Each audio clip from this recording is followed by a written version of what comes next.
الناس بتتفرج ساعات على ساعتين نكد اكيد او هم، او ناس بتضرب في بعض، او ناس بتتخانق، او احكام قانونيه، او في لقاءات اهي. ما اعرفش اللقاء ده على معانا صوره صوت فيه يا جماعه ولا نتعب وبنشتغل بنلاقي نتيجه. اعتقد الكابتن ربيع ونجوم من منتخب مصر النهارده تعبوا ورفعوا اسم بلدنا، واحنا محتاجين ده. سلوك مشرف جدا الحقيقه لمنتخب مصر على كل المستويات، موهبه ما شاء الله حقيقه. كل تقدير واحترام لكل واحد الحقيقه درب اللعيبه دي سواء في انديه او في منتخبات. مبروك للكابتن ربيع انه قدر يلم فرقته بهذا الشكل المشرف الحقيقه. اعتقد يمكن فرق كتيره جدا قابلناها على كل المستويات، فرق قويه، فرق مرشحه. ان انت توصل وانك تنجح اعتقد بتقول رساله ان احنا لازلنا قادرين على ان الرياده في افريقيا تبقى لمصر ان شاء الله. ان شاء الله. على مال يلا خش. الحمد لله يا رجاله. يا رامي خليك ايه يا جماعه اللي هتقدموه للشباب دول اللي فرحوا ان شاء الله. بكره ان شاء الله في لقاء مع سياده الرئيس ان شاء الله باذن الله الساعه 6 مساء هيبقى في لقاء، وهيبقى ليهم مكافآت ان شاء الله كده مشرفه ان شاء الله. والله احنا مبسوطين جدا بوجود الوزير ورئيس الاتحاد. يعني دي دفعه كبيره جدا زي ما انتم شايفين. والله لعيبه صغيره في السن يجي لهم من الناس مستوى ده قوي، فده يحمسنا ويحط علينا ضغط كبير. ان شاء الله نبقى قد المسؤوليه وقد الكاس في ايدينا، والحمد لله. الله يبارك فيك. ان شاء الله فرحه مصر كبيره جدا. قدامكم دور كبير قوي للاستعداد لكاس العالم. هتقدموا ايه للشباب؟ ان شاء الله هنوصل هنروح لكاس العالم، هنحقق مركز كويس ان شاء الله، وهنعد لهم اعداد كويس ان شاء الله في الفتره اللي جايه باذن الله. باذن الله ان شاء الله. وزير استعدادات كاس العالم ليه استعدادات؟ باذن الله الكابتن ربيع يحدد الكلام ده مع اتحاد الكوره، واحنا هنكون داعمين لاتحاد الكوره بشكل قوي جدا الفتره الجايه ان شاء الله. ان شاء الله. الله يخليك يا حبيبي.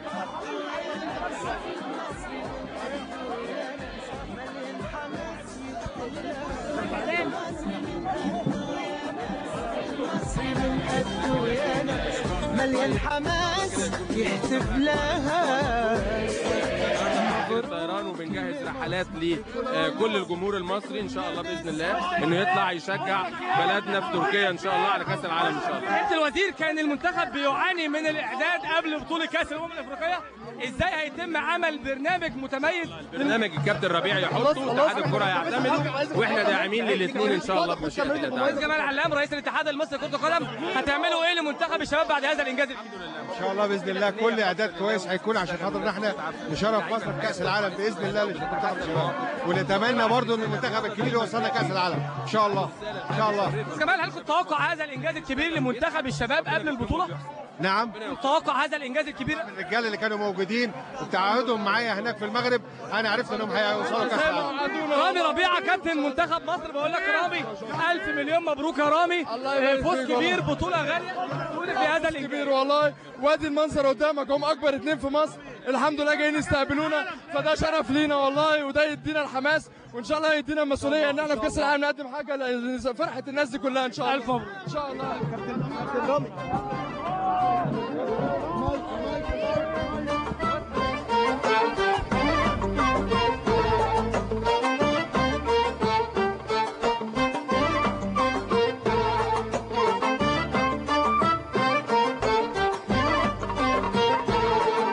مبروك لمصر في كل نصر لكل مصر. يلا يلا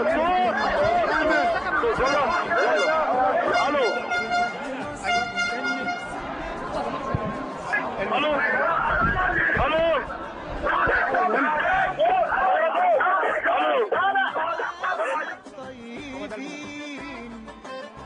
انا كده تاكل تاني ولا خلاص؟ يا اهل مصر كان نفسي نفرح من سنين. صلاح جمعة احسن لاعب، صلاح جمعة احسن لاعب في افريقيا. مع والدك كده تقول ايه على نيل الرياضه ومعاك تتكلم على الهواء اتكلم. طبعا الحمد لله رب العالمين. طبعا يمكن جت كتير طبعا وتعب كبير من زمايلي، وبنحمد ربنا طبعا على الجائزه الكبيره دي. واحده لعيبه في افريقيا طبعا الحمد لله جت بعد نتيجه تعب، وخاصه بدعاء والدي ووالدتي الحمد لله، ودي يمكن اقل هديه ممكن ابتديها الحمد لله. والحمد لله ان شاء الله باذن الله اللي جاي احسن ان شاء الله باذن الله. صالح، يعني صالح نقول لك شعور والدك ايه واحساسك كده وابنك احسن لاعب. هتعملوا ايه في كاس العالم؟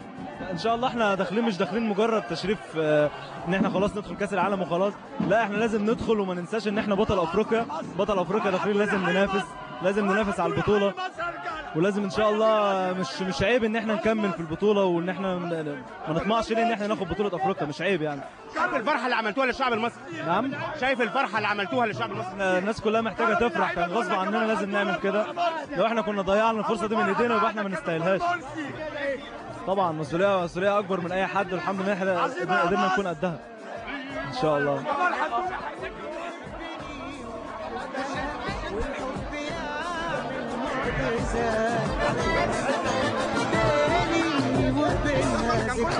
دعوات امهاتنا ودعوات مصر كلها. وام ايه؟ وراجوز خالتي وبحبها والحب والله بجد، والحاج ربيع ياسين ان شاء الله. قول يا ماما النهارده الفوز حسام. الله مبروك يا حبيبي وبارك كاس العالم ان شاء الله. فرحانه والناس كلها حواليك.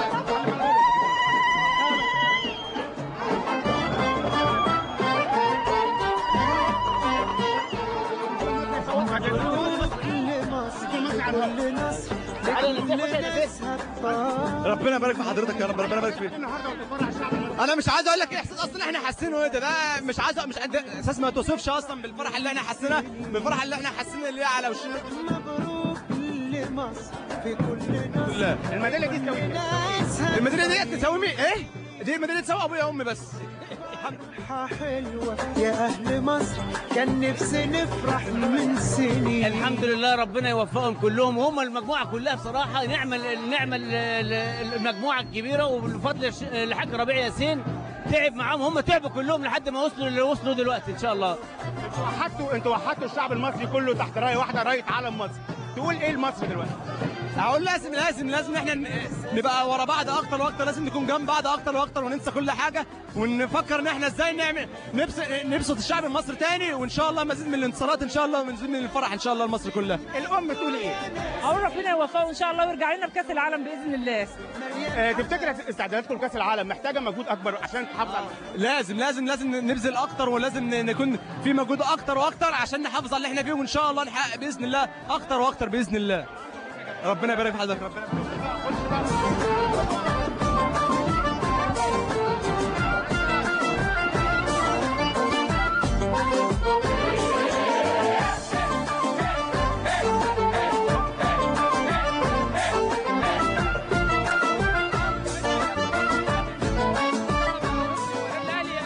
حسام غالي. حسام بقول لك 1000 مليون مبروك، بطولة غالية، فوز كبير، إنجاز بيحسدكوا عليه الجميع.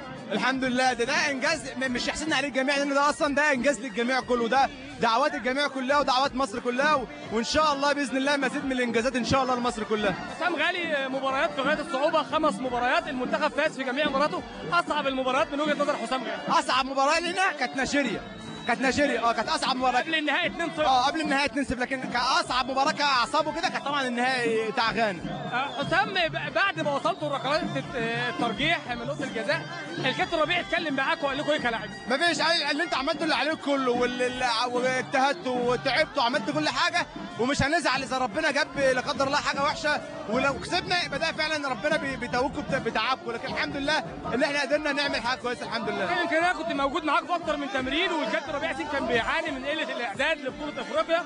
ايه اللي انتوا طالبينه من وزاره الرياضه وسيد العمري فاروق ومن الاستاذ جمال علام رئيس الاتحاد المصري لكره القدم خلال المرحله القادمه؟ مفيش، احنا طالبين بس ان احنا الحياه تتهيأ لنا كويس، ان احنا نبذل اقصى ما عندنا، احنا عندنا كتير وعاوزين نبذل كتير عشان نقدر ان شاء الله نحقق حاجه كويسه باذن الله في كاس العالم باذن الله. حسام اكيد اي لاعب خلاص تألق مع منتخب الشباب بيبقى نفسه الفريق الاول، طموحاتك مع الفريق الاول للنادي الاهلي؟ احنا بنعمل اللي علينا ولازم نجتهد، وان شاء الله باذن الله تكون حاجه كويسه الفريق الاول الفتره الجايه ان شاء الله تكون خير لنا كلنا باذن الله. المكافآت هنقول عليها بعدين. السلام عليكم. فرحان بمصر واهلها نقدر نجيب البطوله، ان احنا تعبنا وربنا ما بيضيعش تعبنا طبعا. الحمد لله الحمد لله قدرنا نفرح الشعب المصري. زي ما انت شايف الناس دي بقالها كتير ما فرحتش، كان نفسهم في اي حاجه تفرحهم، والحمد لله ان احنا قدرنا نفرحهم الحمد لله. تغيير الميداليه دي حطيتك في مزنق، حطيتك في مسؤوليه كبيره في كاس العالم اللي جاي بعد الفرحه اللي انت شفتها. انت مطالب ان انت تحققوا حاجه. ايه الاستعداد وايه اللي ناويين تعملوه؟ ان شاء الله طبعا زي ما ركزنا في البطوله دي وتعبنا واجتهدنا واتمرنا، هنروح برضه كاس العالم. ما فيش حاجه صعبه وان شاء الله نعمل تمثيل مشرف لمصر، وان شاء الله نعمل حاجه في كاس العالم باذن الله باذن الله. الجهاز الفني او الجهاز الاداري او اتحاد الكوره في مطالب منه معينه؟ طبعا يساندنا بقى الفتره اللي جايه. حضرتك عارف الفتره اللي فاتت ما كانش فيه مسانده، ما كانش فيه معسكرات قويه، ما كانش فيه ماتشات قويه، ما كانش فيه كل الكلام ده. بس ان شاء الله الفتره الجايه احنا اثبتنا ان احنا فرقه كويسه ومنتخب جدير بالمسؤوليه. ان شاء الله يبقى في الفتره الجايه بقى واقفه جنبنا شويه واهتمام بينا اكتر، عشان ان شاء الله نعمل حاجه لمصر في كاس العالم باذن الله. كما نرى ربما اضاف هؤلاء الابطال الى الى مصر كاس جديده في كؤوسنا الافريقيه. طبعا يعني الكاميرات اتحاد الاذاعه والتلفزيون، سواء كان قطاع الاخبار معانا زميلنا احمد هندي، وكمان معانا محسن محمود ووليد فرج، يعني متابعين. بس انتوا عارفين في حاله الهيصه الدنيا بس بتبقى ما بنحاولش انه يبقى فيها نظام، ولكن دي هيصه محموده زي ما بيقولوا كده، يعني انه الفرحه مخليه الكل في حاله ترقب. وفي النهايه بنحاول انه ننقل لحضراتكم الحدث كما هو.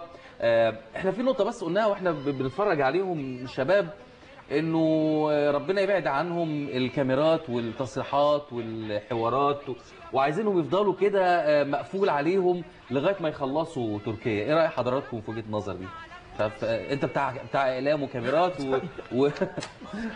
انت تعرف ديت من اهم الاهداف اللي حققها الكابتن ربيع ياسين، وانه اغلق الاعلام تماما عن هؤلاء اللاعبين، وانه كان هو المتحدث الرسمي فقط لا غير عن هذا المنتخب، وده سبب النجاح. ويعلم تماما الكابتن محمد صيفي، احنا لما كنا مع منتخب 2009 كابتن محمد فاكر وكان ميروسلاف سكوب، كان الخطورة الكبيرة جدا على إخفاق المنتخب في بطولة كأس الأمم الأفريقية اللي كنا بنلعبها في الكونغو باينة كابتن، في رواندا. في رواندا أيوة. وبعدين لما لعبنا النهائيات عندنا في القاهرة كان سبب الانفلات الإعلامي لبعض اللاعبين هو سبب الإخفاق إن احنا نخسر في دور ال16. إنما الكابتن ربيع كان أغلق تماما على لاعبي الغرف. وبعدين كان عامل حاجه جميله جدا احسن من الاعلام ده، انه كان مدي الثقه للاعبين ان هم نجوم. النهارده هو كام لاعب من الاهلي بيلعب في البطوله ديت؟ ما هو ده اللي لسه كنا بنقوله شويه مع كابتن حسن، ان احنا ما كناش بنبص على اللعيب، ما بنقولش هو كان بيلعب في نادي ايه. ولذلك هم جايين من باللفظ الدارج بتاعنا، جايين من انديتهم، جايين من القرى، من طنطا زي اللعيب حسام غالي. حسام غالي لم يرتد. طب احنا معانا بعض اللقاءات، معلش حضراتكم. طبعا الحمد لله اللي احنا قدرنا نشجع نفرح جمهور شعب مصر كله، وده حاجه كويسه كنا نفسنا نعملها لمصر من زمان. الحمد لله. كان احساسك ايه في المباراه النهائيه واحنا كنا في ضربات الجزاء؟ الحمد لله هو كان احساس في الاول بصراحه كان صعب شويه لما اول ضربه جزاء بتاعتنا ضاعت، بس لما تعادلنا مسعد صد الثانيه الحمد لله انا قلت احنا هناخد البطوله يعني الحمد لله. كابتن ربيع ياسين بقى يقدر بقى بص كابتن ربيع اهو، كابتن ربيع اهو. طيب يعني النقطة اللي كنا بنتكلم فيها الأستاذ أسامة نقطة برضو نقطة مهمة جدا حيوية، لكن أنت كمان عارف أنت كنت لعيب كورة، نفسك تبقى نجم والناس تدور عليك، تطلع في معانا التليفون. طب قبل ما أرجع بقى للنقطة، معانا كابتن سعفان الصغير مدرب حراس مرمى الاسماعيلي، لسه كنا جايبين سيرته بالخير طبعا، وكمان يعني له تجربه كمان مع منتخب الشباب قبل كده، يعني فرقه كابتن ضياء السيد ووصلوا كاس عالم بالظبط كده، فيعني اكيد حاسس بولاده، واكيد مسعد عوض طبعا في باله. الف مبروك كابتن. استاذ حسام ازي حضرتك، وسلامي وتحياتي للكابتن محمد صيفي، وحشني جدا، والاستاذ اسامه صقر. وانت وحشني جدا يا كابتن سعفان، وسعيد جدا، والف مبروك النتائج الجميله مع الاسماعيلي السنه دي سواء في بطوله العرب او في الدوري يا كابتن. ربنا يخليك، ادعي لنا ان شاء الله بعد بكره كده ربنا يوفقك ان شاء الله.